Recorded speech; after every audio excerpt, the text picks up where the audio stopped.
خوش نصیب ہوتے ہیں وہ مسلمان جو شیطانی اثرات سے محفوظ ہوتے ہیں۔ لوگ عام طور پہ ایک سوال کرتے ہیں جب بھی کوئی پریشانی ہوتی ہے، کوئی ہم پہ اثرات تو نہیں ہے، اثرات تو نہیں ہے۔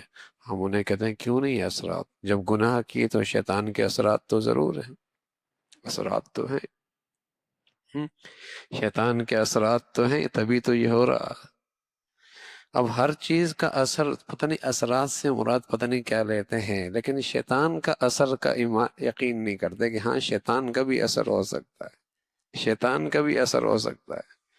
تو زندگیوں میں شیطان کا اثر ہوتا ہے، جب اللہ کی نافرمانی ہوتی ہے تو یقین ہے کہ اس پر شیطان کے اثرات ہیں، شیطانی اثرات ہیں اس پر۔ اور بس اوقات انسان شیطانی اثرات سے وہ حرکتیں کرتا ہے جو عام آدمی نہیں کرتا، جو عام آدمی نہیں کرتا۔ جب عام آدمی نہیں کرتا، جب شیطانی اثرات بہت ہو جاتے ہیں تو انسان وہ حرکتیں کرتا ہے جو عام نارمل انسان نہیں کرتا۔ اس قدر شیطانی اثرات کا اس پہ اثر ہونے لگتا ہے۔ تو شیطانی اثرات ہوتے ہیں۔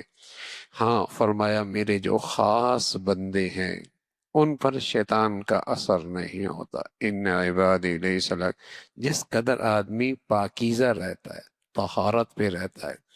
طہارت دونوں قسم کی طہارتیں ہوتی ہیں، جسمانی طہارت بھی، روحانی طہارت بھی۔ جسمانی طہارت کہ اس پر جسمانی نجاست کوئی نہ ہو، یعنی آدمی پہ غسل فرض ہے اور اس میں بلا وجہ تاخیر کر رہا ہے، عورت پہ ماہواری آئی، غسل کا وقت آ گیا لیکن بلا وجہ اس میں تاخیر کر رہی ہے، یہ جو نجاست ہے اس سے بھی شیطانی اثرات بہت تیزی کے ساتھ اس کی طرف آتے ہیں۔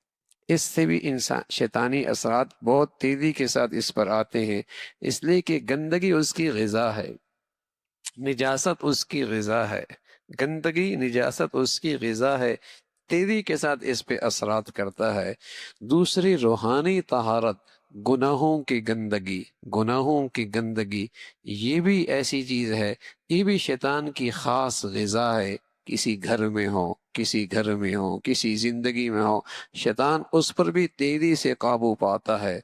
طہارت کی زندگی، گناہوں سے بھی طہارت ہو، اور ظاہری نجاست اور باطنی نجاست اس سے بھی طہارت اور پاکیزگی ہو، یہ شیطان کے لیے رکاوٹ ہوا کرتی ہے، یہ شیطان کے لیے اس لیے رسول اللہ صلی اللہ علیہ وسلم فرمایا کرتے تھے کہ الوضوء صلاح المؤمن، باوضو رہنا یہ مومن کا اسلحہ ہے۔ الوضوء صلاح المومن، باوضو رہنا یہ مومن کا اسلحہ ہے۔ ظاہر ہے جب آدمی باوضو رہے گا تو اس پر نہ تو غسل کی ضرورت ہوگی، تبھی تو باوضو ہو سکتا ہے، ہاں اس گندگی سے بھی پاک ہے۔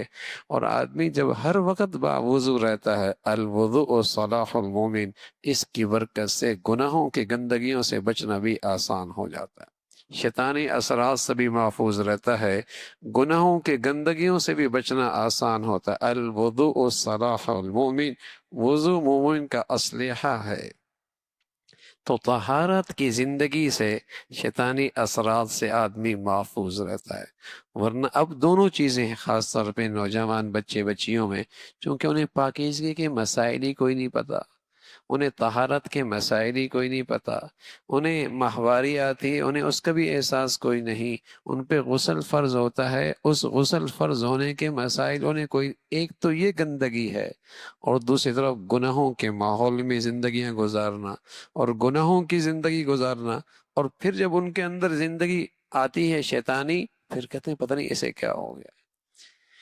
تو شیطانی اثرات ہوتے ہیں، شیطانی اثرات، اور وہ بہت گہرے ہوتے ہیں۔